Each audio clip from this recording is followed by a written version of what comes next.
네, 안녕하셨어요? 23번째 경. 네, 사후니까야를 꿰어서 맞지마 니까야를 관통하는 이 공부. 어느새 23번째 경을 공부하게 되었습니다. 사실은 지난주, 지지난주 공부한 톱의 비유경과 뱀의 비유경, 톱의 비유경에서는 특히 우리가 주목했던 것, 어떻게 말하는 것이 바르게 말하는 것일까? 이 주제가 또 십선업에서 말하는 불기어하고의 연계성, 이래가지고 정말로 불교 신자의 신행 가운데 참 중요한 주제, 어떻게 말하는 것이 바르게 말하는 것일까? 그 근본에 세 가지가 있죠. 적절한 때, 때에 맞게 말하는 거, 사실을 말하는 거, 이익되게 말하는 거. 어쨌든 여러분, 우리가 정말 놓치지 않고 기억해야 하는 거, 어떻게 말하는 것이 바르게 말하는 것일까? 나는 지금 사실을 말하고 있을까? 내가 말하는 것은 이익을 가져오는 말일까? 그리고 사실은 가장 어려운 거, 내가 지금 이 말을 해야 하는 때에, 적절한 때에 말하고 있는 것일까?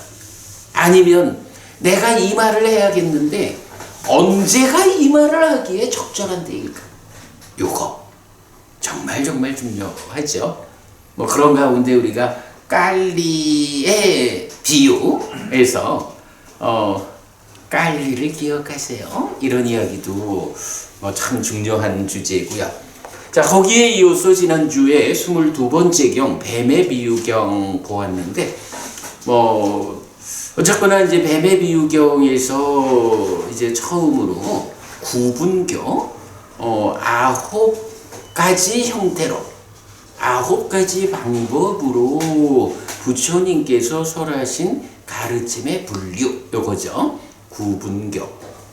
그래서 이 9가지가 법이다.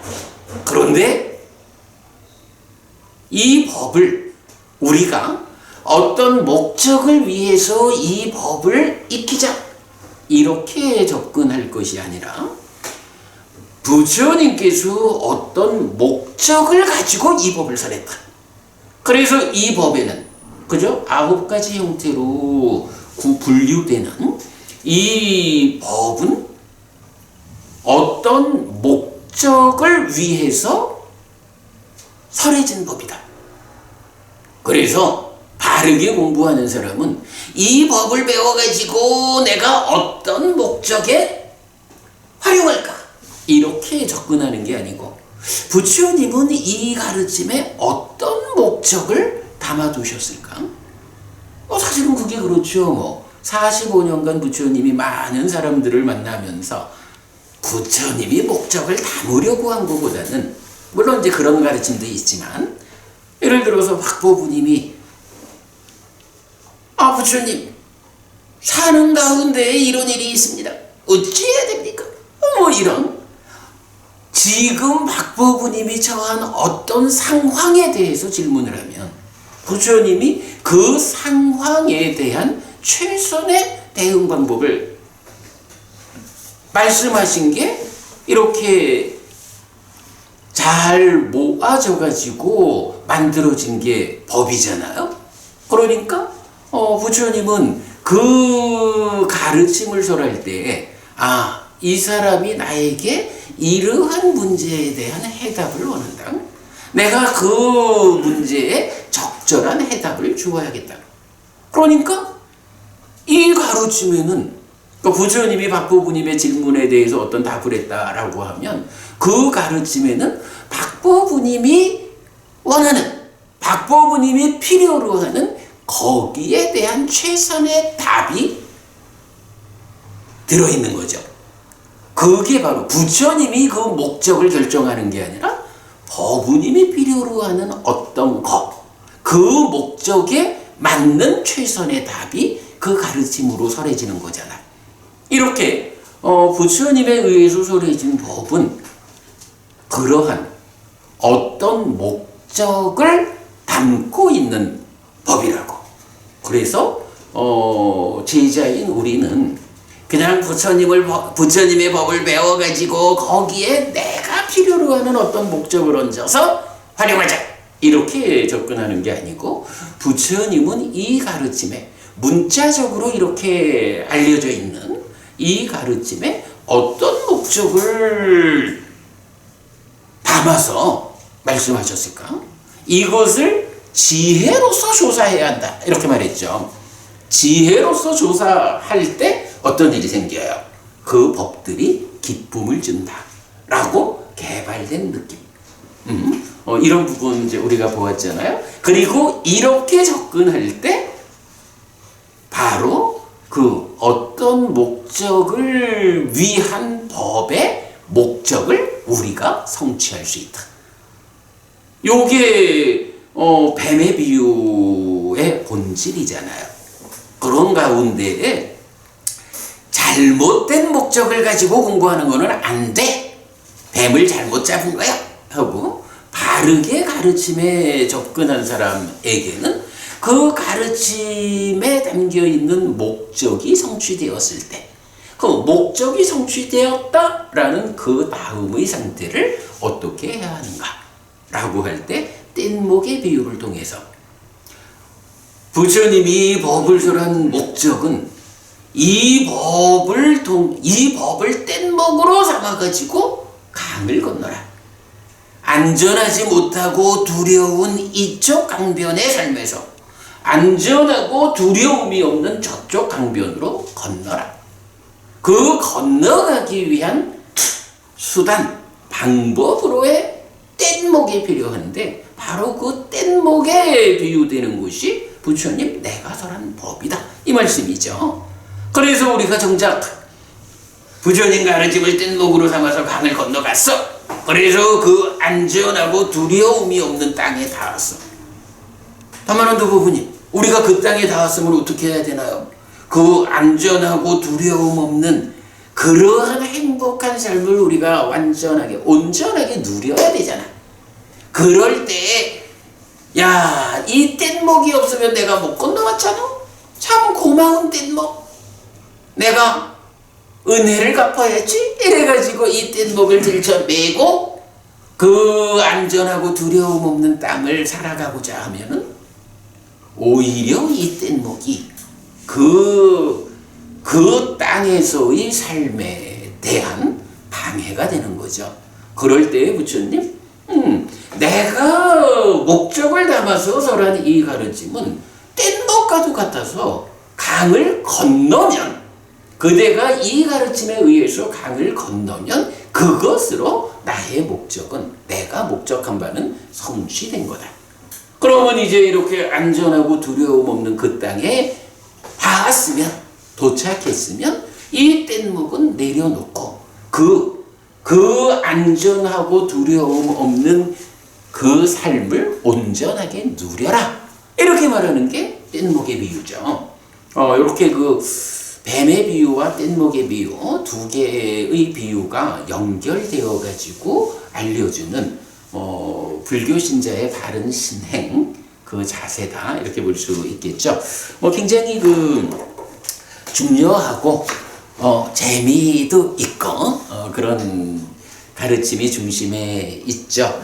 네, 하여간 두 주에 걸쳐서 굉장히 좀 중요하고 어려운 공부했고요. 이제 오늘은 그러니까 비유품의 세 번째 경, 23번 경 개미집 경입니다. 오늘 정말 법원님들이 짧아요 라고 말씀을 하셨디다마는 제가 약간의 보충 설명까지를 끼워 넣는데도 불구하고 6페이지밖에 안 되는 아마도 맞지만 이까야 152개 경 중에 가장 짧은 경이 되겠죠. 자, 우선 오늘은 이 짧은 경이니까 경을 시작부터 끝까지 한번 읽어보고 제가 좀 보충되는 말씀 드리도록 하겠습니다. 완미카 수땅이에요. 완미카 수땅. 왔지마니까야 23 개미집경. 이렇게 나는 들었다. 한때 세조는 사와티에서 제타와나의 아나타핀디카 사원에 머물렀다. 그때 꾸마라 까사빠 존자가 장림의 숲에 머물렀다. 그런데 밤이 지날 무렵에 어떤 천신이 아름다운 모습으로 장림의 숲의 거의 전부를 빛나게 하면서 꾸마라 까사빠 존자에게 왔다. 와서는 한 곁에 섰다. 한 곁에 선 그 천신은 꾸마라 까사빠 존자에게 이렇게 말했다. 비구여, 비구여. 이 개미집은 밤에는 연기가 나고 낮에는 불이 붙습니다. 바라무는 현명한 자여 칼을 가지고 파시오라고 말했습니다. 칼을 가지고 파고 있던 현명한 자가 장벽을 보고서 장벽이 있습니다 대덕이시여 라고 말하자 바라무는 장벽을 제거하시오 현명한 자여 칼을 가지고 파시오 라고 말했습니다. 칼을 가지고 파고 있던 현명한 자가 부풀어 오른 개구리를 보고서 부풀어 오른 개구리가 있습니다 대덕이시여 라고 말하자 바라무는 부풀어 오른 개구리를 제거하시오 현명한 자여 칼을 가지고 파시오 라고 말했습니다. 칼을 가지고 파고 있던 현명한 자가 교차로를 보고서 교차로가 있습니다 대덕이시여 라고 말하자 바라무는 교차로를 제거하시오 현명한 자여 칼을 가지고 파시오 라고 말했습니다. 칼을 가지고 파고 있던 현명한 자가 거름망을 보고서 거름망이 있습니다 대덕이시여 라고 말하자 바라무는 거름망을 제거하시오 현명한 자여 칼을 가지고 파시오 라고 말했습니다. 칼을 가지고 파고 있던 현명한 자가 거북이를 보고서 거북이가 있습니다 대덕이시여 라고 말하자 바라무는 거북이를 제거하시오 현명한 자여 칼을 가지고 파시오 라고 말했습니다. 칼을 가지고 파고 있던 현명한 자가 도살장을 보고서 도살장이 있습니다 대덕이시여 라고 말하자 바라무는 도살장을 제거하시오 현명한 자여 칼을 가지고 파시오 라고 말했습니다. 칼을 가지고 파고 있던 현명한 자가 고깃덩이를 보고서 고깃덩이가 있습니다 대덕이시여 라고 말하자 바라무는 고깃덩이를 제거하시오 현명한 자여 칼을 가지고 파시오 라고 말했습니다. 칼을 가지고 파고 있던 현명한 자가 용을 보고서 용이 있습니다 대덕이시여 라고 말하자 바라무는 용은 그대로 두시오 용을 공격하지 마시오 용에게 예배하시오 라고 말했습니다. 비구여 그대는 이 질문들을 세존에게 가서 여쭤보십시오. 세존께서 그대에게 설명하는 대로 그것을 명심하십시오. 비구여 나는 신과 마라와 범천과 함께하는 세상에서 사문바라문과 신과 사람을 포함한 무리를 위해 열애나 열애의 제자 또는 여기와 다른 곳에서 들은 뒤에 이 질문들을 위한 확정적 설명으로 마음을 만족하게 할 자를 나는 보지 못합니다. 라고 그 천신은 이렇게 말했다. 이렇게 말한 뒤에 거기서 사라졌다. 꾸마라 까사빠 존자는 그 밤이 지나서 세존에게 왔다. 와서는 세존에게 절한 뒤 한곁에 앉았다. 한곁에 앉은 꾸마라 까사빠 존자는 세존에게 이렇게 말했다. 대덕이시여 이 밤에 어떤 천신이 아름다운 모습으로 장림의 숲의 거의 전부를 빛나게 하면서 저에게 왔습니다. 와서는 한곁에 섰습니다. 한곁에 선 그 천신은 저에게 이렇게 말했습니다. 비구여 비구여 이 개미집은 밤에는 연기가 나고 낮에는 불이 붙습니다. 바라무는 현명한 자여 칼을 가지고 파시오라고 말했습니다. 칼을 가지고 파고 있던 현명한 자가 열애나 열애의 제자 또는 여기와 다른 곳에서 들은 뒤에 이 질문들을 위한 확정적 설명으로 마음을 만족하게 할 자를 나는 보지 못합니다. 라고 그 천신은 이렇게 말했습니다. 이렇게 말한 뒤에 거기서 사라졌습니다. 대덕이시여 개미집은 무엇입니까? 밤에 연기가 난다는 것은 무엇이고 낮에 불이 붙는다는 것은 무엇입니까? 바라무는 무엇이고 현명한 자는 무엇입니까? 칼은 무엇이고 파는 것은 무엇입니까? 장벽은 무엇이고 부풀어 오른 개구리는 무엇이고 교차로는 무엇이고 거름망은 무엇이고 거북이는 무엇이고 도살장은 무엇이고 고깃덩이는 무엇입니까? 용은 무엇입니까? 라고. 비구요. 개미집이란 것은 사대로 구성된 이 몸을 지시하는 것이다. 부모에 속한 것에서 생겨난 것이고 밥과 응유가 집적된 것이고 무상하고 쇠퇴하고 부서지고 해체되고 흩어지는 것이다. 비구요. 낮에 행위한 것들에 대해 밤에 계속해서 떠오르게 하고 계속해서 접근하게 하는 것이 밤에 연기가 나는 것이다. 비구요.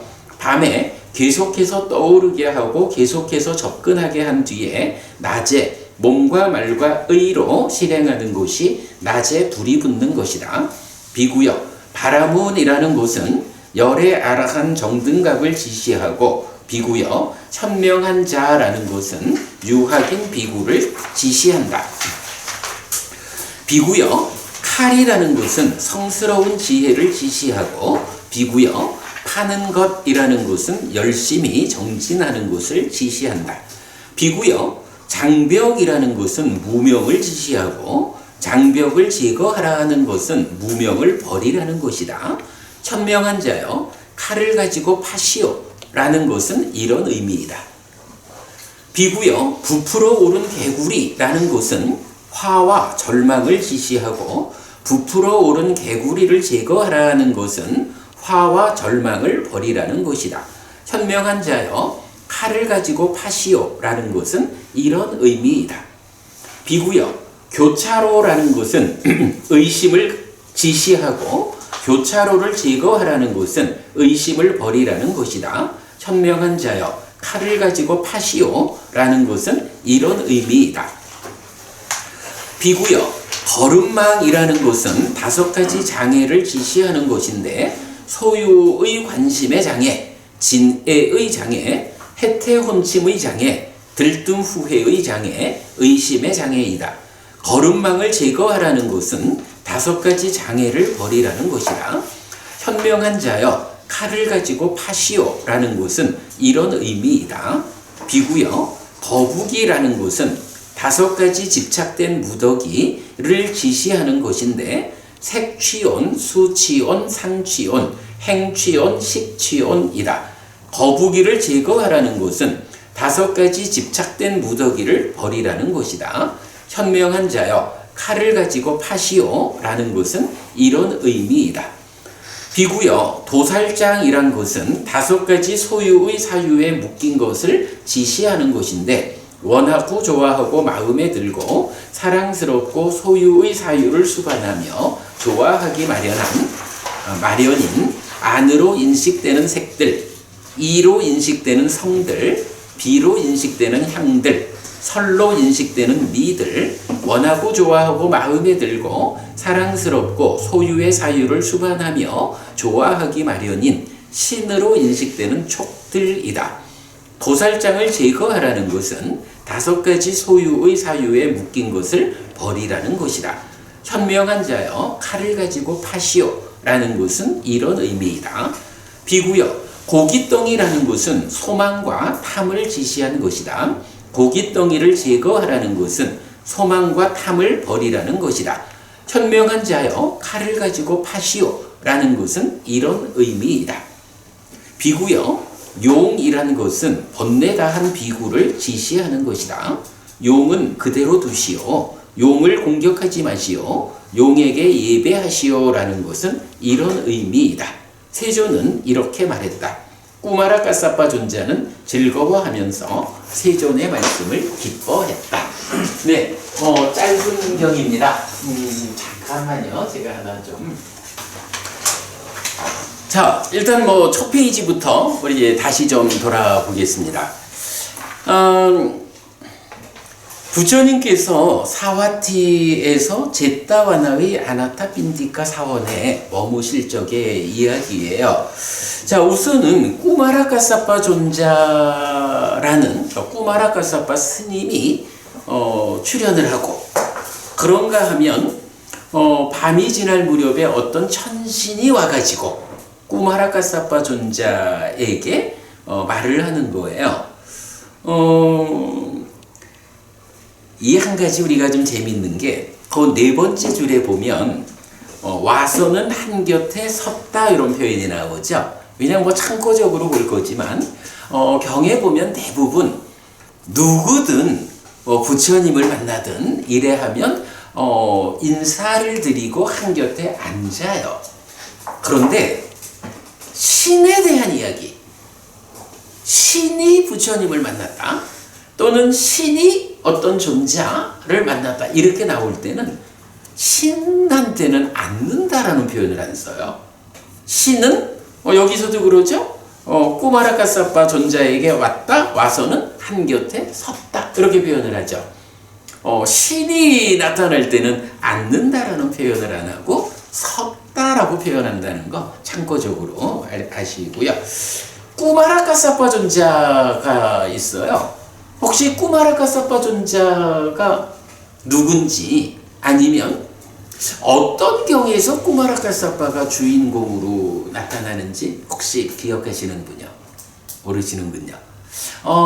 꾸마라카사파 존자가 이제 그 앙구타라 니카야에서 으뜸 가는 제자들을 소개할 때 보면 그 다양한 비유를 통해서 법을 설하는데 으뜸인 분이다. 이렇게 그 부처님 제자분들 중에 비구 스님들이 40명의 이름이 나와요. 이런 측면에서 으뜸이다. 근데 꼭 40명은 아니야. 그 중에 이제 몇 사람들은 중복이 돼요. 그렇지만 이제 40가지 측면으로 으뜸인 비구 제자, 비구니 제자는 10명, 10가지 측면으로 10명이 나타나고, 근데 하여간 비구는 40가지 측면으로 말하는데, 그 중에 다양한 비유를 통해서 법을 설하는 비구 제자 중에 으뜸이 누구냐? 바로 꾸마라카사파 스님이다. 그런데 이렇게 다양한 비유를 통해서 법을 설하는 그 구체적인 예가 알려지는 경이 하나 있어요. 꾸마라카사파 존자가 주인공으로 나오는 경 무엇일까요? 아무도 기억을 못하시는군요. 그 경이 뭐냐 하면 디가니까야 23번. 디가 23번 경이 뭐죠? 빠야시경. 빠야시경이 어떤 경이죠? 우리가 말하는 그렇죠. 바른견의 정견이 뭐 삶이 다양하니까 삶의 다양한 측면에 대해서 뭐 근본적으로 무상고 무아 이렇게 사실을 보는 데서부터 이 정견이 다양하게 나타나잖아요. 그 다양한 바른 견해 중에 특히 제가자를 위한 가르침에 우선적으로 나타나야 되는, 그래서 우리가 원초적 형태의 바른 견해가 있다. 그죠? 부처님 가르침은 세 가지 토대 위에 있죠. 어떤 토대인가요? 아니지. 먼저 부처님 가르침의 세 가지 토대 이렇게 말할 때는 업과 결실 있음과 노력이죠. 부처님 가르침은, 그러니까 제가 이제 이건 뭐 여러 가지 중에 한 측면을 말하는 거예요. 사실은 뭐 포괄적인 입장에서 부처님 가르침의 토대가 되는 거는 무아 이래 되겠고, 삼법이 내서 무상고 무아 이렇게 되겠죠. 또는 뭐 고해 발전 과정에는 영기 이래 사실이 토대가 되겠지만, 주로 우리가 제가자의 삶을 위한 그 신행을 이끄는 측면에서는 부처님 가르침에는 토대가 있어. 부처님은 업을 말하는 분이고 결실 있음을 말하는 분이고 그리고 노력을 말하는 분이다. 태어남이 결정하는 게 아니고 그대가 살아오는 과정, 그대의 삶이, 행위, 살아오는 과정에 그대가 어떤 행위를 했느냐, 이런 삶의 과정이 누적되어서 그대가 결정되는 거예요. 업을 말한다는 건 요거죠. 요즘 우리 한국 사회에 참 가장 불편한 진실, 금수저, 흑수저를 말하는 수저론. 어떻게 태어났느냐가 삶을 결정한다라고 보는 한국 사회의 요즘 이런 풍토는 빨리 고쳐져야 되죠. 그렇게 수적 태어나며 삶을 결정하는 게 아니라 그대의 삶이 그대의 삶을 결정한다라는 거. 업이고 거기에는 업에는 화와보가 따른다. 결실이 있다.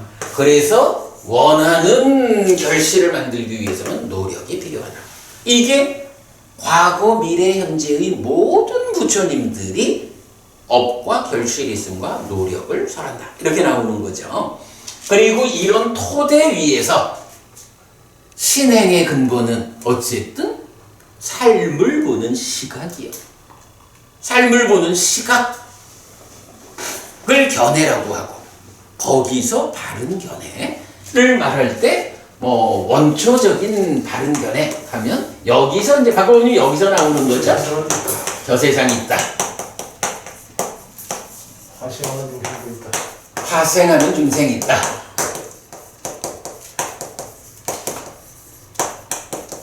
그리고 너는 과학하고 있다. 업에는 과와 보가 따른다.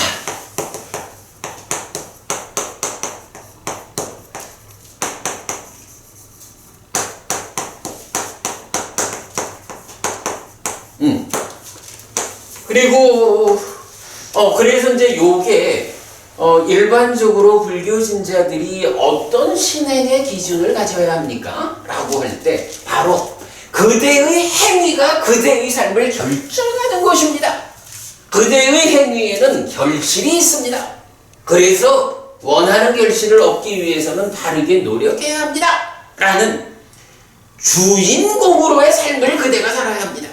이것이 토대가 되고 이런 위에서 그렇다면 어떻게 나의 삶을 보아야 합니까?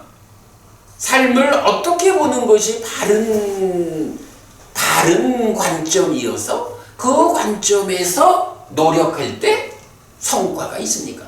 이렇게 말할 때 저 세상은 있다. 화생하는 중생이 있다. 업에는 과보가 따른다.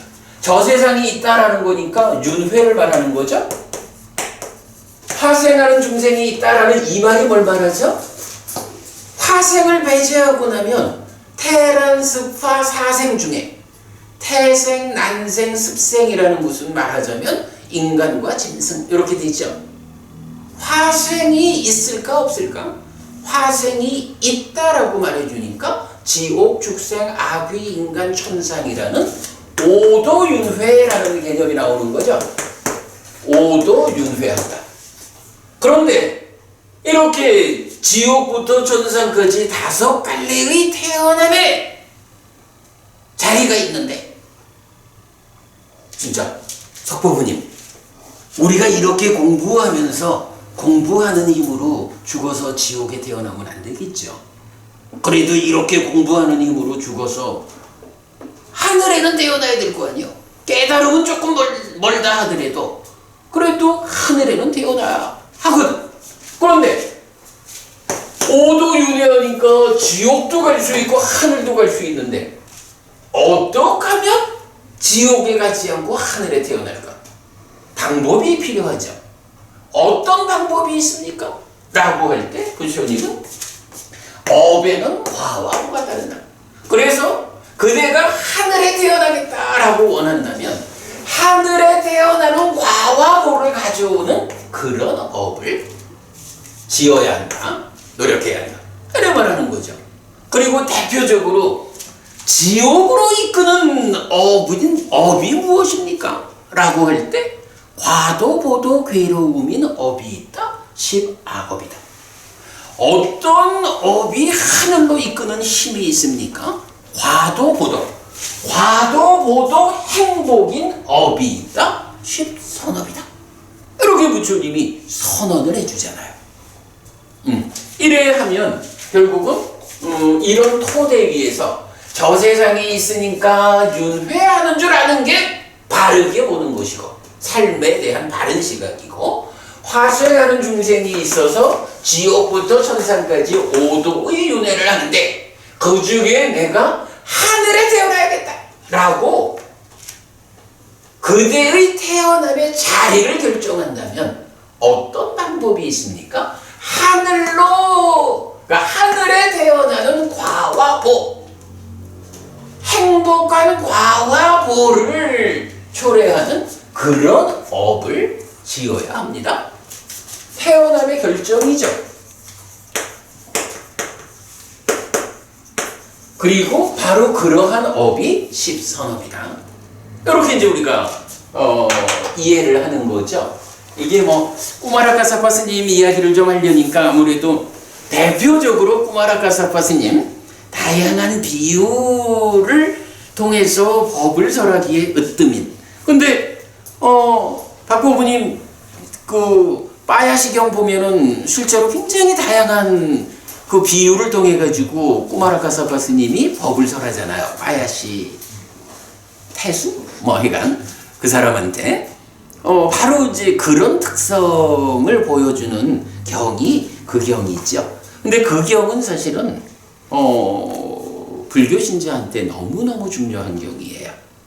특히 저 세상에 있다, 화생하는 중생이 있다, 업에는 과보가 따른다. 이거는 웬만해선 우리들이 확인할 수 없잖아요. 요거를 우리가 어떻게 표현해요? 스승의 영역에 속하는 것들이요.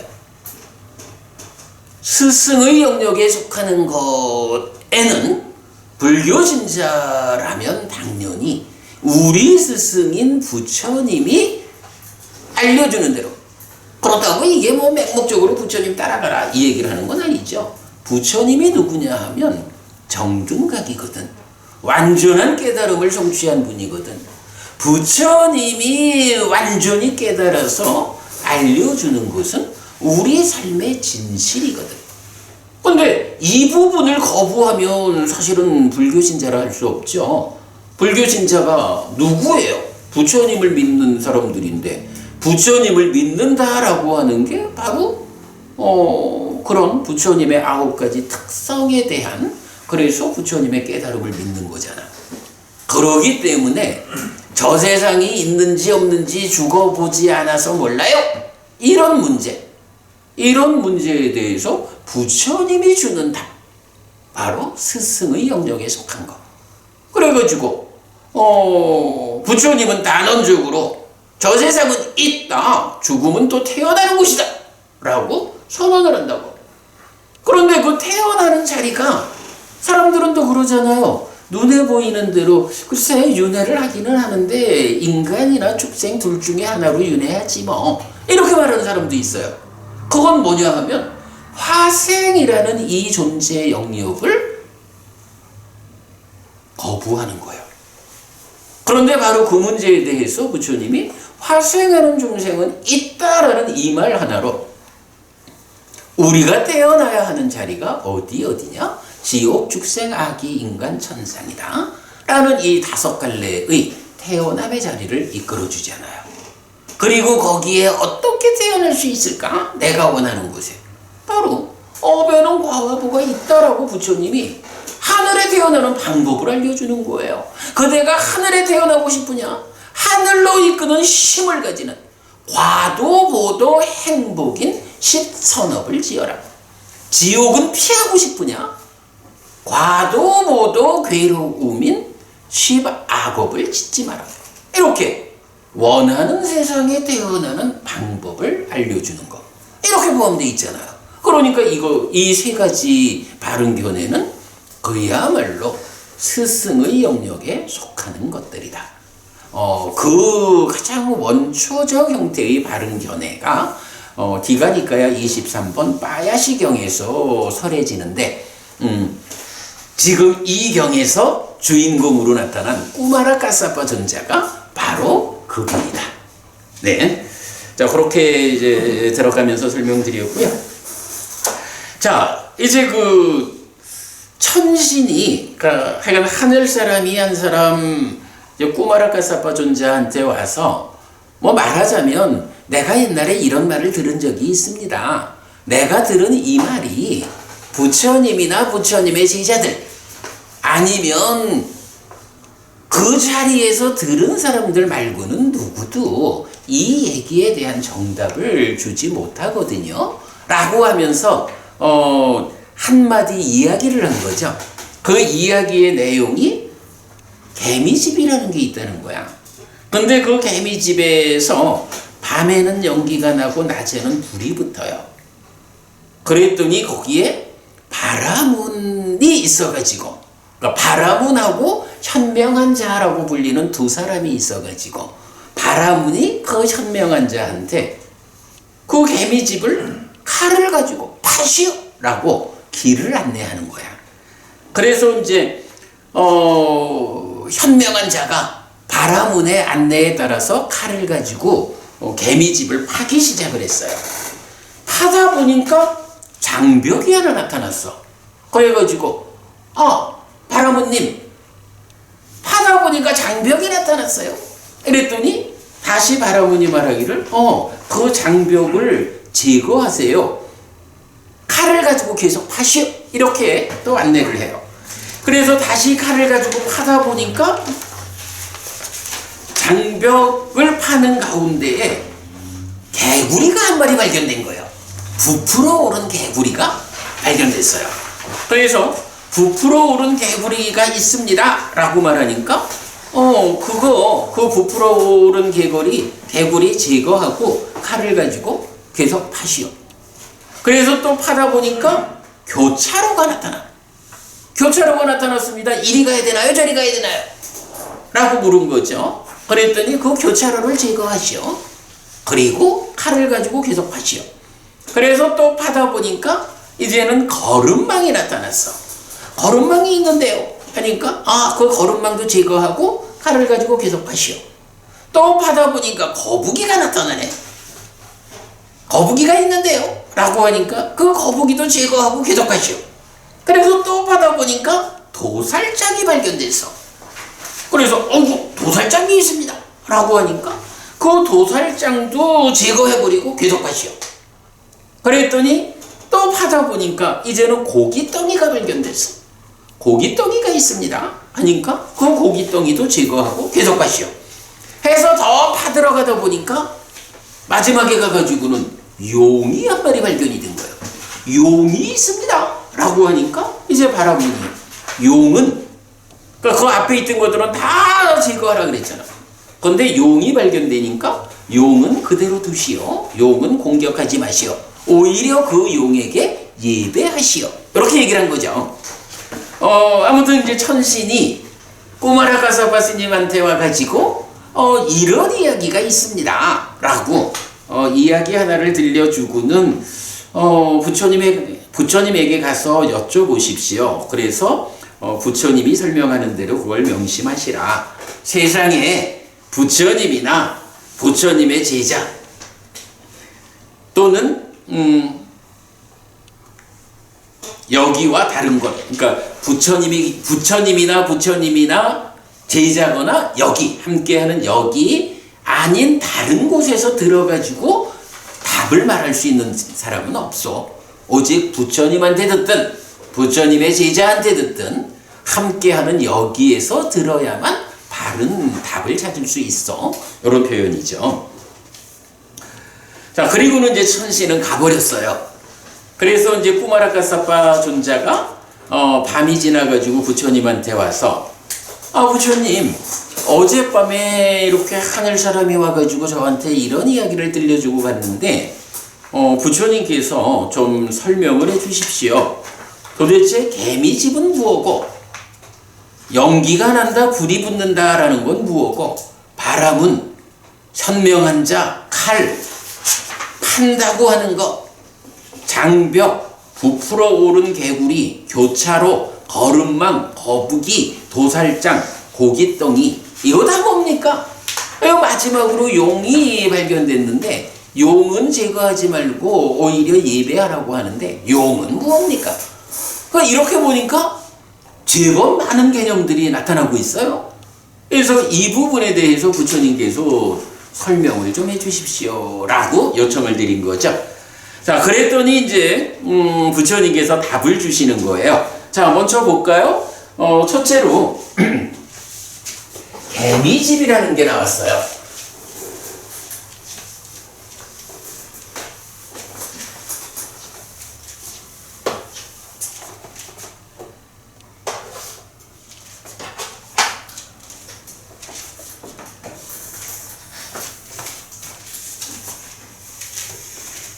이게 이제 개미집이야. 근데 이제 개미집이라는 게 우리나라에서 보는 뭐 이렇게 작은 구멍 있으면서 밑으로 이렇게 파고 들어가는 개미집 아니죠. 이게 저 인도도 그렇고 좀 열대지방 가면 개미집이 엄청 크게 있잖아요. 그래서 뱀이 개미집으로 들어간다 이렇게 표현되고 있잖아요. 그러니까 이제 개미집이라고 하는 게 이제 하나 설정이 된 거예요. 그랬더니 부처님 답변이 개미집이란 것은 사대로 구성된 이 몸을 지시한다. 그래서 개미집은 사대로 구성된 몸이요.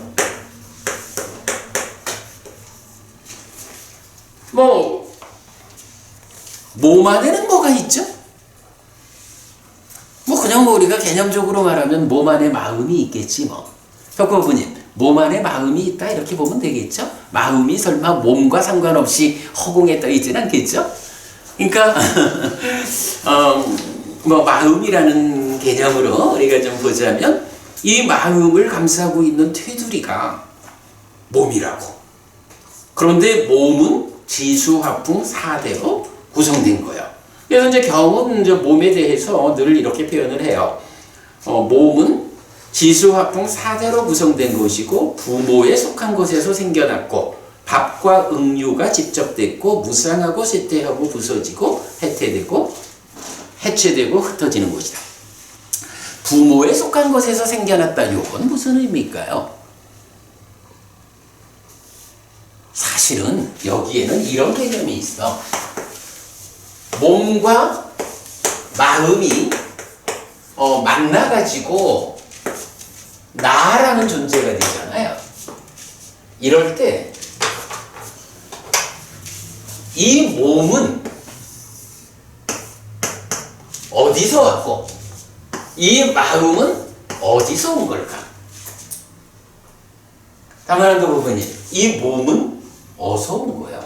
부모님한테. 그래, 그죠? 부모님이 만들어 주신 거야, 이거는. 그죠? 몸이라는 것은 그래서 우리가 부모님이 그 성행위를 해야 하고 그리고 어머니가 임신 가능 기간에 있어야 하고 그 두 가지가 몸이 만들어지는 거잖아. 거기에 간다빠라는 이름으로 무언가가 와야 되죠. 이렇게 이제 태어남 모태에 드는 것을 말해주잖아. 그러면 이 마음은, 자, 몸은 하여간 부모님이 만들어 주신 거야. 마음은 어디서 온 거야? 이 마음이 이제 말하자면 경은 식과 명색의 서로 조건됨을 말하면서 식 없이 명색이 유지될 수 있느냐? 이래 말하죠. 그래서 식이라는 것이 명색과 파트너가 되는 내 삶의 일부야. 그런데 이 식은 태어날 때에도 혼자 오지 않죠.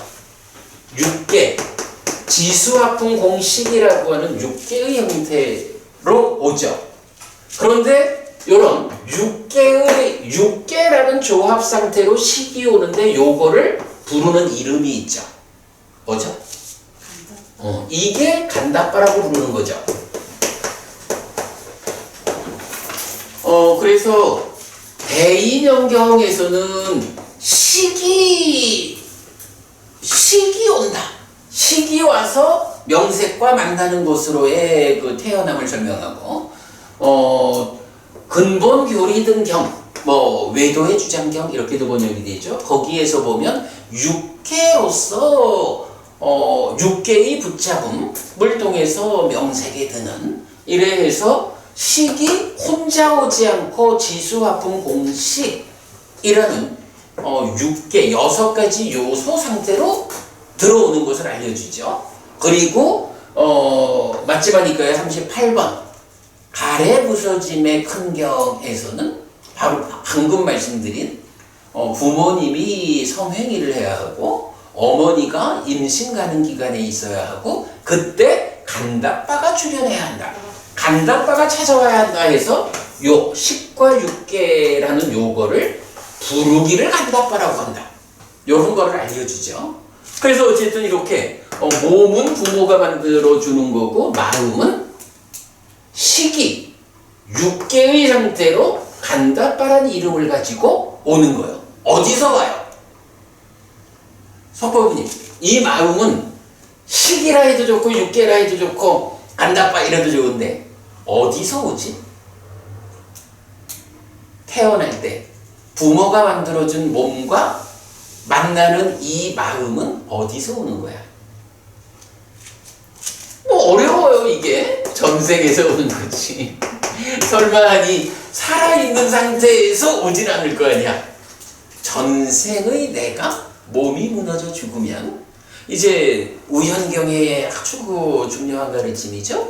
무명과 가래가 해소되지 않고 몸이 무너져 죽으면 몸으로 간다. 무명과 가래가 해소되지 않고 전생에서 죽으면 어떡한다고? 몸으로 간다. 이렇게 알려주잖아. 그 몸을 부모가 만들어줬다. 이런 거죠. 이런 상태는 뭐 이건 윤회를 설명하는 아주 중요한 개념이죠. 자, 어쨌든 이렇게 이제 개미집이라는 것은 4대로 구성된 몸이다. 라고 부처님이 첫 번째 해석을 하셨어요. 부모에 속한 것에서 생겨난 것이다 라는 것이 이제 방금 설명드린 저런 내용이죠. 자, 그 다음에 비구여 낮에 행한 것들에 대해 밤에 계속해서 떠오르게 하고 계속해서 접근하게 하는 것이 밤에 연기가 나는 것이다. 비구여 밤에 계속해서 떠오르게 하고 계속해서 접근하게 한 뒤에 낮에 몸과 말과 의로 실행하는 것이 낮에 불이 붙는 것이다. 라고 해서 계속해서 떠오르게 하고 계속해서 접근하게 한다라는 게 뭐죠? 아누위따끼띠 아누위짜리띠 요거죠. 그러니까 일단 따까로부터 행위가 출발되는 생각이 떠오르는 그 자리 요걸 말하면서 여기서는 이제 좀 일반화한 표현이에요. 낮에는 우리가 몸과 말과 마음으로 하여간 뭐 특히 몸과 말을 가지고 활동을 하잖아요. 그러니까 낮에는 열심히 몸과 말과 마음으로 활동을 하고 밤에는 이제 혼자서 조용하게 내 안의 자리에서 아누위따끼띠 아누위짜리띠 하면서 낮에 활동했던 것을 되돌아보는 뭐 이런 측면. 그런가 하면 이렇게 밤에 아누위따끼띠 아누위짜리띠 한 그것의 연장선상에서 낮에 몸과 말과 마음으로 또 행위하는 요렇게 그냥 밤낮을 구분해서 설명하고 있죠. 그러면서 이제 개미집이 낮에는 연기가 나고 밤에는 불이 붙는다라고 했는데 그게 그거다. 이렇게 설명하고 있어요. 자, 그 다음에 비구여 바라몬이라는 것은 열의 아라한 정등각을 지시하고 비구여 현명한 자라는 것은 유학인 비구를 지시한다. 자, 그러니까 이렇게 이제 4대로 구성된 몸을 말하는 개미집이 있는 거예요. 그런데 이 개미집을 놓고 이 개미집 몸이라는 이 틀과 관련해서 여기서 낮에는 불이 붙는다. 몸과 말과 마음으로 활동을 한다. 밤에는 연기가 난다. 아누위따끼띠 아누위짜리띠 해서 낮에 행한 것을 밤에 돌아보고 밤에 돌아본 것을 낮에 행하고 뭐 이런 부분으로 우리가 이해할 수 있는 거예요. 그런 상태에서 이제 바라문이라고 하는 무언가 이끌어주는 존재 그리고 현명한 자라고 하는 안내를 받아서 실행하는 요 상대적인 두 사람을 지금 설정하고 있죠. 그런 상태에서 바라무는 열의 아라한 정등각이다. 그래서 부처님이야. 뭐 이때 바라문이라는 개념은 바라문교, 그러니까 힌두교의 사제 계급을 말하는 그 바라문 아니죠. 우리가 이제 그 경에서 보면 이 바라문의 원래 뜻은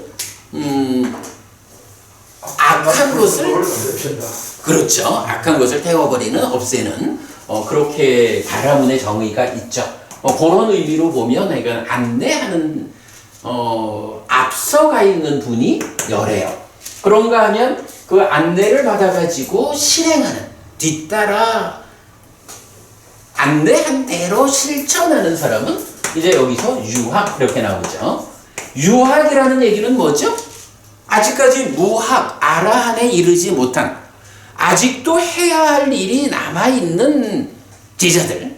물론 이제 그 범부하고는 차별되죠. 그 벗어남의 영역에 들어간 사상팔배의 성자, 뭐 이렇게 이제 바라문과, 그러니까 부처님과 유학인 제자를 두 주인공으로 이야기가 전개되는 거죠. 자, 이런 상태에서 넘어가서 칼을 가지고 파라 그랬잖아요. 칼이 무엇입니까? 저기 박보부님, 칼. SATTI. 그치? 근데 지난번에 박보부님이 요 사띠 얘기할 때 사띠가 그렇든가? 이거 아닌가? 내가 이랬었잖아. 그런데 이게 맞았었잖아. 그런데 알고 보니까 이것도 맞아. 이 책에서는요, 이 경에서는, 자, 거기 제일 위에, 사탄티코 이렇게 나오죠? 사띠가 아니고 사타가 되는구나. 사타. 요것도 칼이야. 그런데, 어쨌든 이제, 바라문이, 그러니까 열의 아라한 정등각인 안내자인 바라문이 현명한 자, 뒤따라 실행하는 자한테 그 첫 번째 지시가 뭐냐 하면 칼을 가지고 하시오 이랬거든. 칼을 가지고 파라 이랬는데 그 칼은 뭐냐라고 하니 요거는요 성스러운 지혜입니다. 그러니까 몸에 비유한 개미집이라는 틀을 놓고 이 개미집을 파들어 가야 되는 상황을 말하는 거예요. 근데 이 개미집을 맨손으로 팔 수는 없다. 무언가 도구가 있어야 되는데 칼을 가지고 파자. 해서 바라문이 현명한 자 보고 칼을 가지고 개미집을 파시오 라고 하는데 그 칼은 성스러운 지혜다. 어쨌든 뭐 당연하죠. 이제 개미집에 비유한 내 몸 안에 무엇가 있어? 마음이 있다. 근데 이게 마음 원체 오롯이 있나요? 다양한 오염원들과 함께 하잖아. 그러니까 우리가 해야 하는 일은 뭐냐 하면 마음을 온전하게 두지 못하고 곁에 함께하고 있는 이 오염원들을 제거하는 일을 하는 게 삶을 향상하는 거고 수행이고 그렇죠. 그러니까 마음 곁에 있는 그 오염원들을 파내야 된다. 칼로 개미집을 파내자. 그럴 때 마음을 오염하는 그것을 어떤 칼을 가지고 파낼 수 있느냐? 지혜다. 지혜라는 것이 이제 이렇게 개념되어 나온 거죠. 그리고 파는 것이라는 것은 열심히 정진하는 것을 지시한다라고 해서 이 칼을 가지고 팔아. 파는 일을 하라 이런 얘기죠. 파는 일을 한다라는 요거는 정진이다. 노력이다. 이렇게 이제 말을 하는 거예요.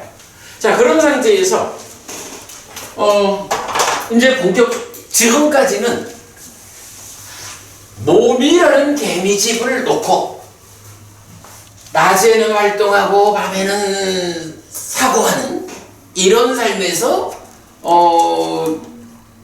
부처님이라는 안내자를 따라서 뒤따라 실천하는 유학 제자를 놓고 이제 개미집 안에 들어있는 오염원들을 제거하는 그런 일들, 개미집 안에서 무언가를 찾아서 파내는 일, 그런 노력을 지혜로서 하자라고 말하자면 지금까지는 다 배경 이야기라는 거예요. 개미집을 파들어 가기 위한 배경 이야기를 하고 이제부터 개미집을 파들어 가는 거야. 자, 그럴 때 개미집을 파는데 보니까 첫 번째로 만난 게 뭐냐 하면 장벽을 만났어.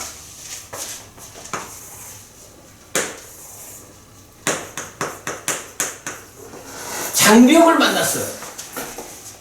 파들어 가는데 지혜라는 칼로 파들어 가니까 첫 번째로 장벽이 만나졌어. 이게 개미집을 팔 때는 장벽이 서 있겠지만 개미집에 비유한 내 몸 안에서 어떤 일을 하려고 보니까 이제는 지혜라는 칼을 가지고 첫 번째 만난 장벽이 있다. 이 장벽이 무엇이냐? 라고 하니 무명이다.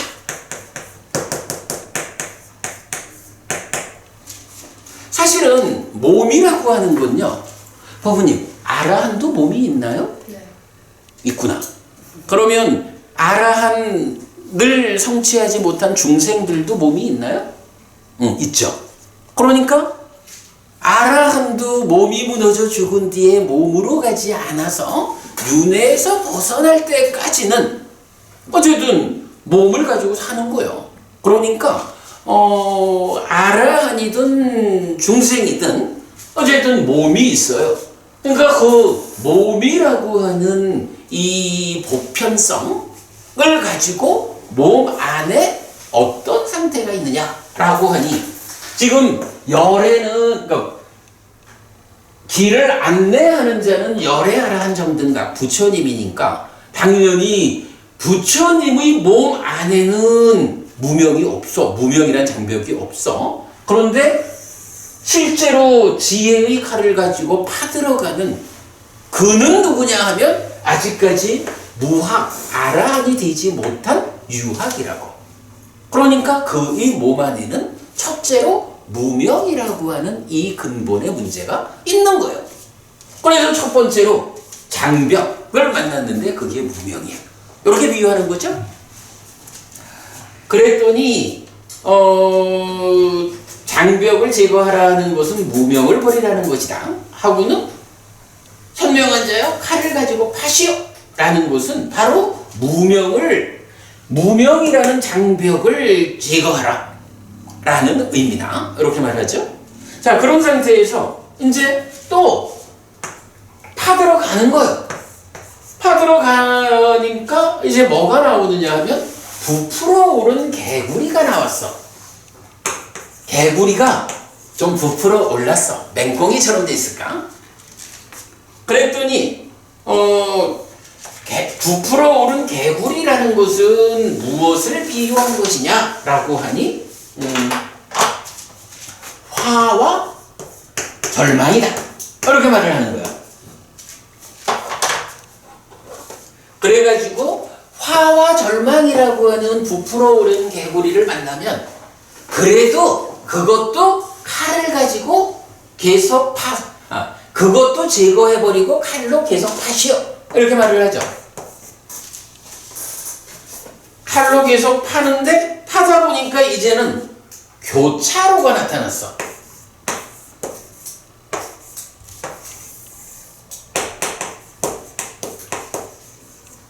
그럼 교차로라는 것은 무엇이냐? 라고 하니까 여기 왔는데 박보부님 여기서 어디로 가야 될까요? 이리 가야 되나? 이리 가야 되나? 이리 가야 되나? 어디로 갈까? 지금 진행 방향으로 3번. 근데 그게 맞는지 알아요? 모르잖아. 교차로를 맡겼어. 사실 길이라는 것이 외길로 쫙 뻗쳐져 있으면 고민할 일이 없잖아. 안 그래, 담아는 부분이. 그래서 우리가 정도는 아니죠. 그 8정도를 실천하는 거, 중도, 이걸 말할 때 우리가 서울을 가자라고 할 때 서울로 가는 외길이 딱 있어가지고 무조건 그 길만 가면 돼 이러면 쉽잖아. 그런데 거기서 중간에 이런 막 그저 뭐라 하지? 그 정션 이렇게 이제 빠져나가는 길들이 있어. 그래가지고 뭐 가다가 광주로 갈 수도 있고 가다가 강릉으로 갈 수도 있고 이래 되면 가다 말고 어디로 가야 되나? 이런 헷갈림이 있는 거야. 그러면 길이 어려워지는 거야. 그런 개념이요. 그래가지고 이렇게 교차로를 만났다라는 것은 그냥 단일한 외길이면 좋을 거를 그러지 못해서 이리 가야 되나 저리 가야 되나. 그래서 교차로는 의심이라고 부처님이 의심을 비유하기를 교차로 요렇게 했다라는 것이 지금 이 경의 이야기죠. 그죠? 교차로라는 것은 의심을 지시하고 교차로를 제거하라는 것은 의심을 버리라는 것이라. 현명한 자여 칼을 가지고 파시오. 의심을 버리고, 그러니까 이 교차로를 그야말로 외길로 딱 만들어서 쭉 가라. 그리고 계속 가라. 자, 그랬더니 그 다음에는 걸음망이라는 게 또 나타나네.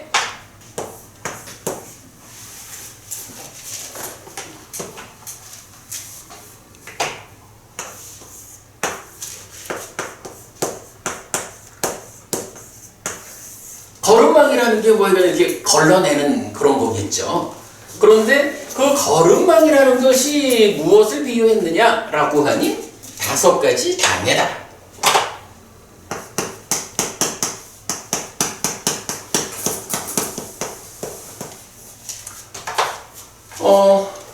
다섯 가지 장애 가운데는 사실은 의심의 장애도 있지만 뭐 일단은 좀 차별해가지고 5가지 장애를 제시하고, 비구요 걸음망이라는 것은 5가지 장애를 지시하는 것인데 소유의 관심의 장애, 진해의 장애, 해태혼침의 장애, 들뜸 후회의 장애, 의심의 장애다.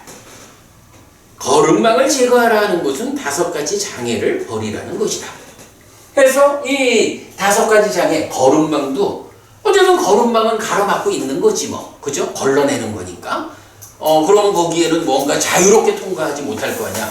걸러내는 망이 있으니까 5가지 장애도 제거하고 계속 타라. 이렇게 말하는 거죠. 자, 그랬더니 계속 또 이제 파고 가니까, 계속 파고 가다 보니까 이제는 또 거북이가 발견이 됐어. 거북이는 뭐냐? 라고 하니 오취온이야. 색수상행식 오온에 집착된 것으로의 오취온. 오취온이라는 이 개념은 뭐가 돼 있죠? 색수상행식 오온만 있으면 이건 지난 삶의 과정이 누적되어 있는 거잖아. 근데 거기에 취라는 말이 들어가면 이건 뭐가 돼요? 나는 누구냐? 오취온입니다. 이렇게 나라는 존재가 되는 거죠. 사실은 지난 삶이 누적된 것으로의 색수상행식 오온에다가 집착이라는 말이 함께하면 여기서 나여라고 하는 자기화가 이루어지는 거죠. 그래서 오취온은 오온에 대해서 욕탐이라는 이름으로 붙잡아가지고 나요, 이게 나요 라고 자기화된, 어쨌든 이제 이런 오취온인 내가 있다 라고 하는 것이 거북이라고 비유가 된 거예요. 자, 그러면 이제 그 거북이도 제거하라. 거북이를 제거하라는 건 뭐죠? 색수상행식 오온을 부숴라 이런 얘기인가요? 그거 아니죠. 바로 오온 자체는 삶의 과정이 쌓여있는 것일 뿐이요. 문제는 이거를 욕탐이 붙잡아가지고 나요! 라고 자기화돼 버린 거예요. 그래서 오치온을 버려라 라고 할 때는 오온을 부수는 게 아니라 취라고 하는 집착을, 욕탐을 제어하는 요거죠. 그래서 자기화하지 않는 것이 오치온인 나를 버리는 거예요. 요 개념, 요건 중요하죠. 만약에 불교 수행이 깨달아서 아라한되자, 윤회에서 벗어나자 라고 할 때 삶의 과정이 누적된 이 오온을 부수는 것으로 깨닫는 것이다. 이렇게 하자면 석보부님 얼마나 윤회하신 것 같아요?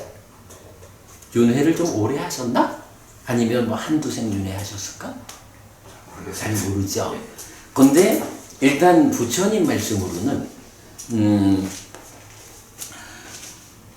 무명에 덮이고 가래에 묶여서 옮겨가고 윤회하는 중생들에게 윤회의 시작점은 알려지지 않는다 라고 해서 너무너무 멀고 그 중간에 무명이 방해하고 가래가 방해하고 이래서 언제부터 석보부님의 이름은 다르게 불렸겠지만 석보부님의 그 중생으로의 삶이 시작되었는지 가물가물 볼 수가 없는 거예요. 그래서 얼마나 윤회했을까라고 말하면 정답은 나도 모를 만큼 오랜 세월을 윤회했어. 그리고 특히 상류다 니까야의 그 시작을 할 수 없는 상류다 그쪽에 보면은 도대체 내가 전생에 사슴 맞나? 사슴으로 태어나서 사냥꾼한테 잡혀서 목이 잘려 죽으면서 흘린 피의 양 하고 저 바다의 물하고 어떤 게 더 많으냐? 하면은 저 바다의 물보다 사슴으로 태어나서 사냥꾼한테 잡혀서 목이 잘려서 죽으면서 흘린 피가 한 번뿐이 아니고 얼마나 많은 생을 반복했는지 그 요만큼 나오는 피가 횟수에 의해서 더해진 게 바닷물보다 많다. 이렇게 말할 정도로 헤아릴 수 없는 오랜 삶을 윤회해 온 거예요. 그런데 이런 가운데에 만약에 불교의 깨달음이 깨달아서 윤회에서 벗어난다라고 하는 이것이 색수상행식 5온 지난 삶의 흔적으로 쌓여있는 이것을 다 부수고 깨닫는 것이다. 이렇게 말하자면 내 생각에는 얼마나 오랜 세월을 그걸 부숴야 하는지 이 깨달음이 가능할지 모르겠어. 그런데 깨달아서 윤회에서 벗어나는 이 일이 가능한 이유는 뭐냐? 부처님의 방법, 부처님이 알려주는 깨달아 윤회에서 벗어나는 방법은 이러한 오온이라는 무더기를 부수는 데 있지 않은 거예요. 그냥 색수상 인식 오온 이거는 그냥 뭐 지난 삶의 과정이 누적되어 있을 뿐이요. 그뿐인 거에 어떤 문제가 있어서 내가 중생이라는 이름으로 윤회하면서 사느냐 하면 바로 취라고 하는 요거. 탐진치의 연장선상에 있는 욕탐이라고 하는 것이 이러한 오온을 붙잡아가지고 나여라고 오치온이 되어버린 거예요. 우리가 윤회에서 벗어난다, 깨닫는다라는 것은 바로 그냥 오온은 오온대로 두고 그 욕탐이라고 하는 그 집착을 안 하면, 그 집착만 안 하면 거기서 나여라고 하는 중생으로의 삶이 지속되질 않는 거예요. 그게 깨달음이고 그게 윤회에서 벗어나는 거예요. 그런 상태에서 몸이 무너져 죽으면 몸으로 가지 않는 거예요. 몸으로 가지 않아서 태어나지 않을 때 불사가 실현된다. 이렇게 말하는 게 부처님 말씀이잖아요. 그렇기 때문에 불교는 아무리 헤아릴 수 없는 없는 전생들이 누적되어 있다 해도 우리가 해결해야 되는 것은 오늘 부수는 게 아니라 취를 부수는 거기 때문에 바르게 어떻게 이 취의 바탕에 있는 번뇌를 부숨으로써 무명이 부려지고 그래서 무명이 버려지고 명이 생겨나서 탐이 무탐으로 진이 무진으로 그래서 탐진치라는 유의적인 존재 상태를 해소하고 무탐 무진 무치의 무위적 상태를 실현하느냐 오직 이것이면 되기 때문에 그 근본에 있는 무명과 가래를 해소하는 이것이면 깨달아서 윤회에서 벗어날 수 있다. 그러기 때문에 불교적 방법이 깨달음을 실현할 수 있는 유일한 방법이다. 이렇게 말하는 거잖아요. 부처님의 방법이 바로 그거거든요. 무명과 가래를 완전히 해소하면.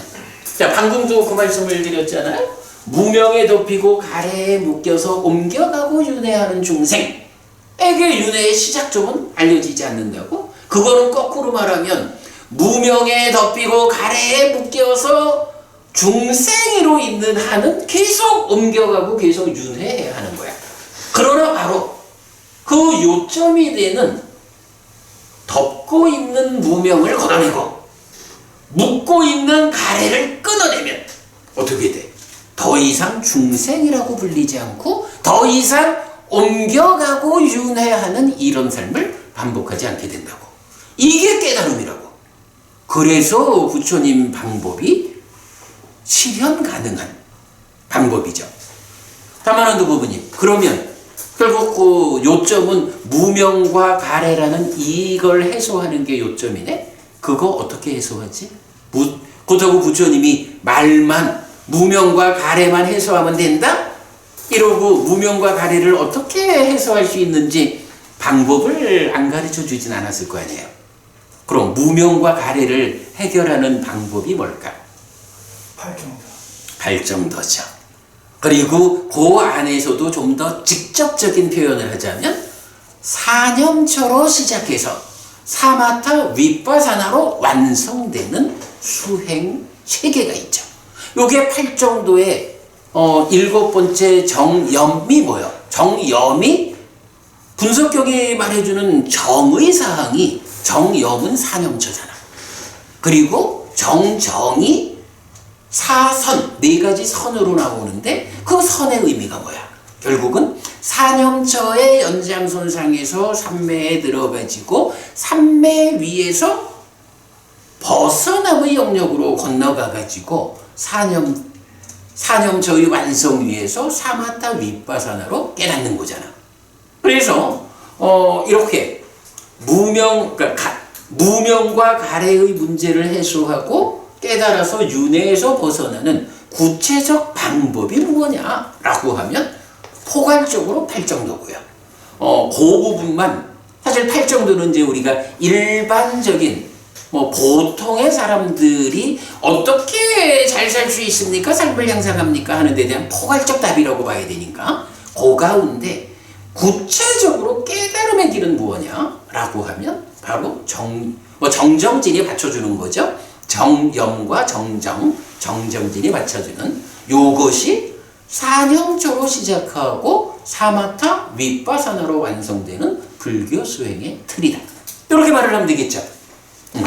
그런 방법으로 바로 그런 방법으로 취를 해결하면 그게 거북이를 제거하는 거예요. 오치온을 제거하는 거예요.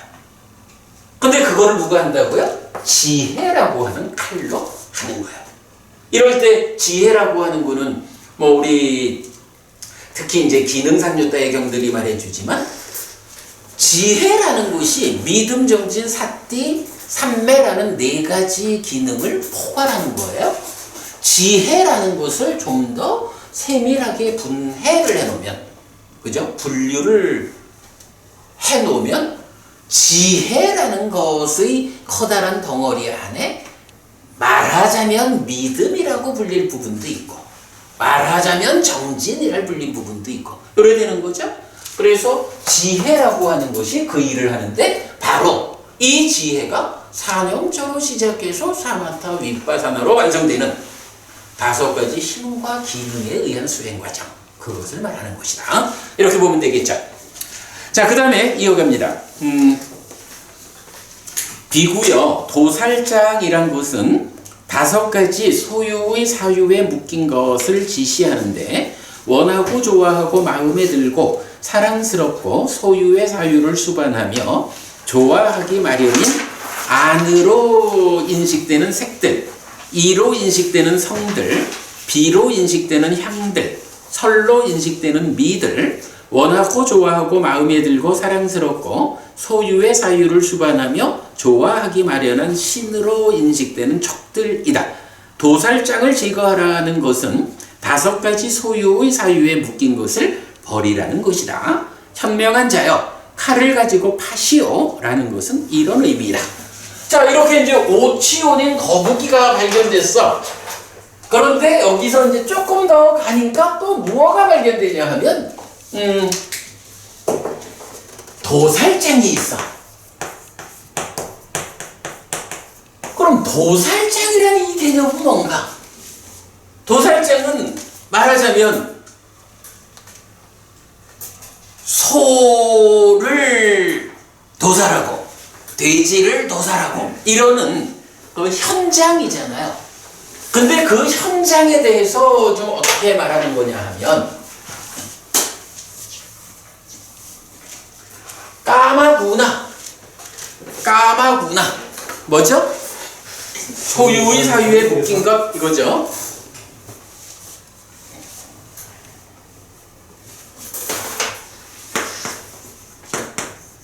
까마구나 소유의 사유에 묶인 것이요. 이건 무엇이냐 하면 안입이 설신의가 색성향 미촉 법을 인식해서 안식 내지 의식, 식을 만들죠. 그런데 이게 내입처, 외입처가 1대1로 하는 게 아니라 분별하는 일에 위자나띠 여기에 참여하는 게 또 있죠. 욕탐이 참여하죠. 욕탐이라는 건 뭐냐 하면 이 앞에 행위 과정이 있는 거죠. 이 행위의 과정에서 의업에 속하는 사유가 있는데 이 사유가 아무래도 뭐 더 밑에서부터 탐진치를 싣고 오는 거죠. 딱가 안에서 생겨난 탐진치를 싣고 이렇게 오는 거죠. 그럴 때 이 사유가 탐의 상태로 관심에 실려오는 게 욕탐이잖아. 그런데 탐이라는 건 어떤 게 있죠? 욕탐, 색탐, 무색탐 이런 그 삶의 수준에 따라서 나의 삶의 질이 욕계 중생이냐 색계 중생이냐 무색계 중생이냐에 따라서 욕탐, 색탐, 무색탐이 있는 거죠. 그 가운데 이 탐이 사유의 수준이 욕계 중생 수준 욕탐으로 있을 때 이 욕탐이 원어가 뭐죠? 욕이 욕탐은 찬다죠. 찬다라가인데 여기 말하는 욕계, 색계, 무색계 하는 요 욕탐은 요 차이 까마라가라고. 그죠? 까마라가. 그래서 욕계 중생 수준으로. 근데 욕계라는 삶이 특성이 뭐예요? 내 거라고 하는 소유적인 삶이 욕계 중생의 특성이잖아. 내 거요, 내 거. 그러니까 소유물 이런 개념이거든. 그러면 안입이 설신으로 색성행 미촉 법을 인식하는 이 인식 과정에 욕탐이 공동 주관으로 참여를 하는데 이 삶의 당사자가 색계중생, 무색계중생의 높은 삶을 갖지 못한 사람이야. 색계중생이야. 그러다 보니까 실려오는 탐이 까마라가 욕탐을 싣고 온 거죠. 그러면 이렇게 욕탐을 싣고 오는 경우 이 내 거라고 하는 욕탐은 어디에 미치느냐라고 할 때 색성향 미촉법 6가지 6외입처 중에 법은 배제하고 색성향 미촉이라는 물질 영역에 속하는 5가지를 그 물질 영역에 속하는 이 5가지에 대해서 욕계 수준의 탐, 욕탐이 관심에 얹혀서 작용하는 거죠. 그래가지고 요 색성향 미촉이라는 물질 영역인 5가지 요거를 부를 때 뭐라고 불러요? 욕탐이 작용하는 바로 욕탐에 묶인 것 이렇게 표현을 하는 거죠. 그게 뭐냐 하면 까마구나라는 용어예요. 이 까마구나라는 용어가 뭐 여러 가지로 번역되고 있지만 이렇게 색성향 미촉이라는 물질 영역에 대해서 그 인식 과정에 행위가 공동주관으로 참여할 때 욕계 중생 수준의 탐, 욕탐이 작용하는 그런 삶을 설명하는 거죠. 그래서 색성향 미촉이 욕탐의 영향을 받고 있을 때 이거를 까마구나 소유의 사유에 묶인 것 이렇게 우리가 번역을 하고 있는 거죠. 그러니까 이렇게 이제 지혜의 칼을 가지고 무명이라는 장벽이 가로막고 있지만 계속 파들어가는 거예요. 계속 파들어가다 보면 화와 절망이라는 개구리도 나오고 의심이라는 교차로도 나오고 5가지 장애라는 거름망도 나오고 오치온이라는 거북이도 나오고 거기에 더 가서 까마구나라고 하는 소유의 사유에 묶인 것이라는 도살장. 그러면 여기서 이게 도살장이라는 비유가 사실은 타당해요. 색성향 미촉이라는 보이는 거, 들리는 거, 냄새 맡아지는 거, 맛보아지는 거, 느껴지는 거 이런 우리가 물질적으로 세상을 만나는 이것이 욕계 중생 수준으로 만나질 때 까마구나 소유의 사유에 묶인 거잖아. 그러면 우리가 살아가면서 기뻐하고 슬퍼하고 좋아하고 화내고 하는 이 모든 것들이 사실은 어떻게 생겨나는 거야? 까마라가 욕탐을 싣고는 그러한 소유적인 사유가 실려와 가지고 색성향 미촉이라는 요 물질적인 대상을 만나는 가운데 좋아하고 싫어하고 그 자리에서 다투고 성내고 모든 일이 일어나잖아. 그게 바로 욕계 중생의 삶의 현장이거든. 그 현장 안에서 비유하자면 소도 말도 개도 뭐 다 많은 짐승들을 도살하는 그런 일이 벌어지는 거예요. 그래서 이런 색성향 미촉이라고 하는 물질 영역에 욕계 중생 수준의 탐이 작용해서 까마구나 소유의 사유에 묶인 것이라고 불리는 고영역을 바로 도살장이라는 삶의 현장으로 비유한 거죠. 자, 그렇게 됐어요. 그랬더니 이제 그 다음에 비구요 고깃덩이라는 것은 소망과 탐을 지시하는 것이다. 고깃덩이를 제거하라는 것은 소망과 탐을 버리라는 것이다. 현명한 자여 칼을 가지고 파시오라는 것은 이런 의미다 라고 했어요.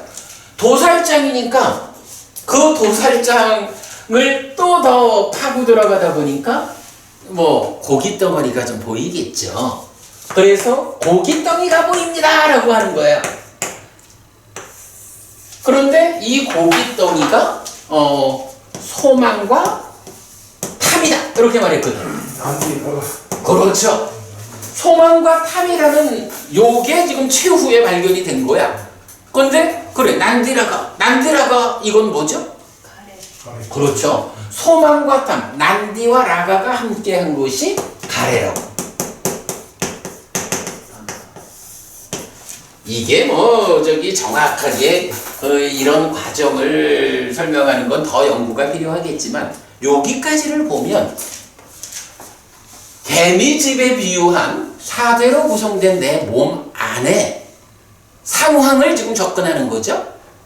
내 몸 안에 마음이라는 것이 어떠한 것들에 의해서 오염되고 석박되고 이런 상황을 지혜의 칼을 들이대가지고 몸 안의 상황을 해소하자 라고 말하는 게 지금 이 경의 의미겠죠. 그래서 보니까 일단 첫 번째로 무명이라고 하는 장벽이 탁 버티고 있는 거예요. 그 무명이라는 장벽을 그래도 계속 파들어가는 과정에서 화와 절망이라는 거, 의심이라는 거, 5가지 장애라는 거, 오치온이라는 거, 그리고 까마구나라는 거, 그리고 그런 과정을 거쳐서 어디까지 왔어? 소망과 탐이라는 고깃덩이, 달리 말하면 가래까지 온 거죠. 가래까지 오면 우리가 이 얘기는 할 수 있잖아. 오늘 여러 번 말하죠. 무명에 덮이고 가래에 묶여서 옮겨가고 윤회하는 중생이거든. 내가 더 이상 윤회하지 않는 아라한을 실현하기 이전까지 중생이란 이름으로 불린다고. 근데 이 중생을 표현하는 부처님 방법이 무명에 덮이고 가래에 묶여서 옮겨가고 윤회하는 자, 이렇게 표현하고 있잖아. 바로 그 무명으로부터 시작해서 가래까지 온 거예요. 뭐 글쎄 이게 지금 제가 이렇게 그림으로 그려냈지만 이게 꼭 이 순서대로 설하신 건지는 잘 모르겠어. 그거는 우리가 좀 더 연구해 보기로 하고요. 그러나 어쨌든 무명으로 시작해서 가래까지 온 건 맞죠? 그리고 그 안에 화와 절망이라고 하는 하나의 개념이 나타났어. 그리고 의심이라는 개념, 5가지 장애라는 개념, 오치온 자기화라는 개념, 그리고 욕탐이 미치는 영역, 까마구나, 소유의 사유에 묶인 거라는 개념, 그리고 마지막 소망과 탐이 함께한 것으로의 가래라는 개념까지 나타났죠. 우리 이 교재를 앞에서부터 좀 잠깐만 되돌아보기로 합시다. 어디를 봐야 하냐 하면 그래 4페이지를 한번 봅시다.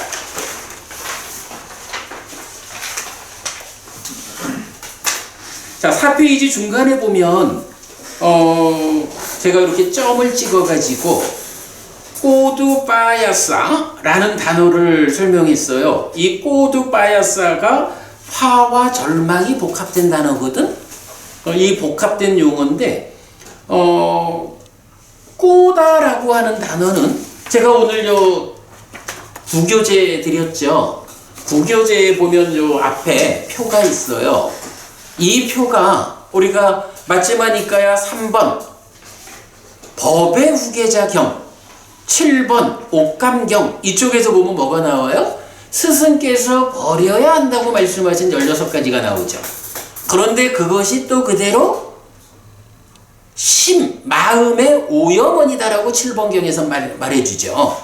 그래서 그 2가지 경을 공부하는 가운데에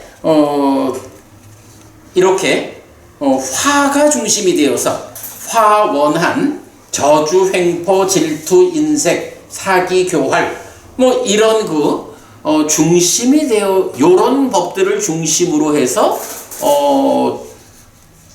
많은 이야기들이 이렇게 겹쳐 나오죠. 특히 이제 보면 그 화원한, 저주, 횡포, 질투, 인색에다가 hil이 없음, 옷다빠 없음의 10가지는 과도, 보도, 괴로움인 법이다. 이렇게까지 나오는 요 부분 앞에 설명드렸는데 여기서 지금 말하는 꼬두빠야 중에 꼬다, 화라고 하는 것이 바로 여기서 말하는 화원안에 나오는 요 화라고요. 그러니까 화와 원한이라는 결합, 복합어가 있지만 여기서 꼭 화 한 가지를 말한다라기보다는 화를 대표해가지고 이 표가 알려주는 이 삶의 부정적인 것들, 이 많은 거, 대표적으로 과도, 보도, 괴로움인 거, 이 부분을 포괄적으로 말하고 있다 이렇게 봐도 되겠죠. 그렇게 좀 보아주시고요. 그런가 하면 여기서 제가 그렇게 썼어요. 꼬드파야사 절망이 여기서는 이제 우파야사, 그러니까 꼬다하고 우파야사가 함께한 복합어니까 우파야사가 뭐냐 하면 절망이야. 이 절망이 복합어로 나타나는 두 가지 용례가 있는데 그 중에 하나가 꼬드파야, 화와 절망이 함께한 거예요. 그런데 다른 한 가지가 뭐냐 하면 이게 우리가 늘 말하고 사는 거잖아. 생노사 다음에 뭐죠? 생노사 수비고운해 슬픔 비탄 고통 고뇌 절망 이렇게 말하잖아.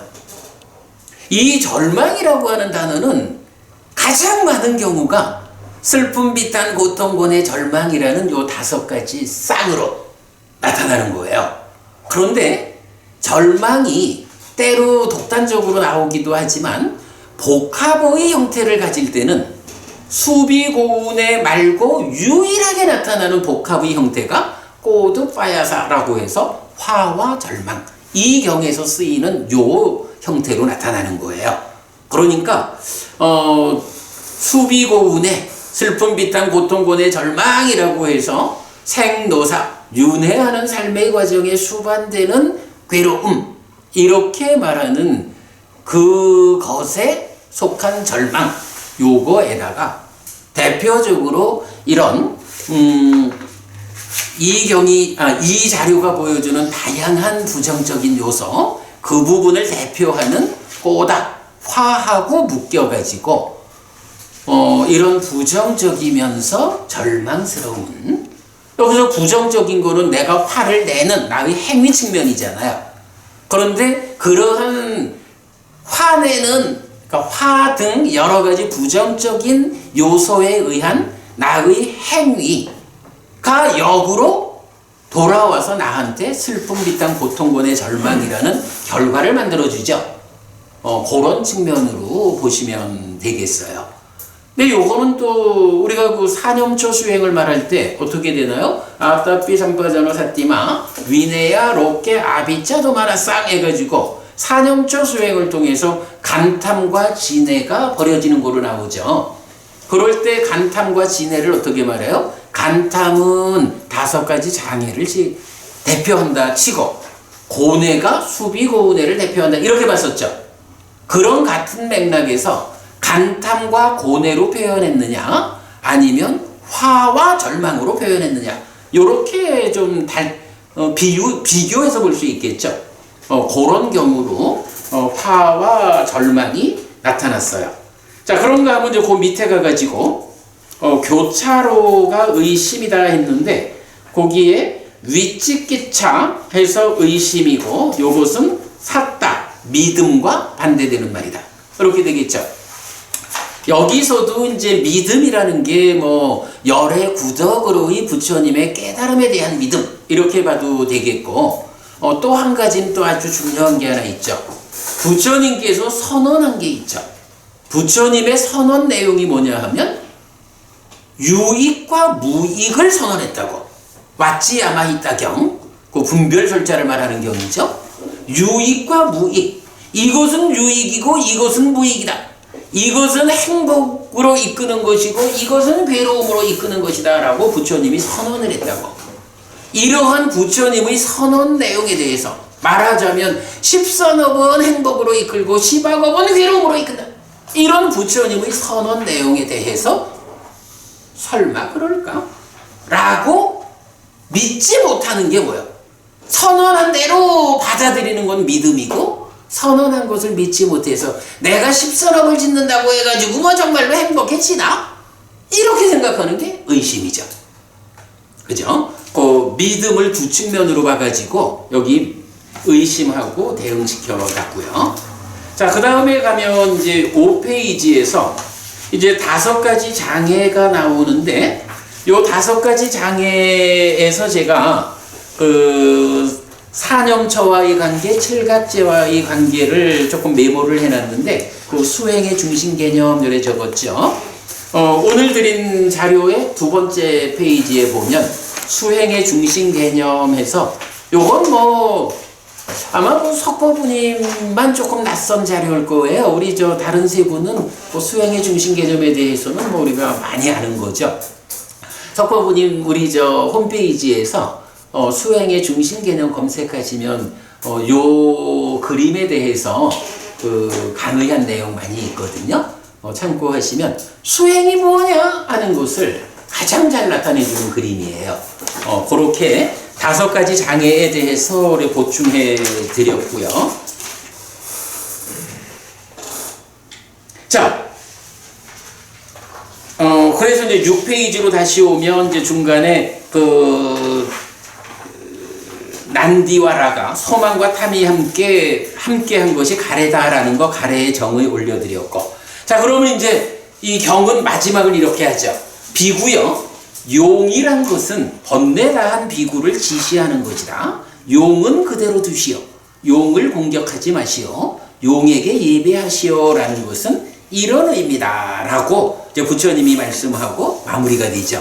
자 그러면 여기서 용이라는 것, 용은 번뇌다한 비구다 이렇게 말했잖아요.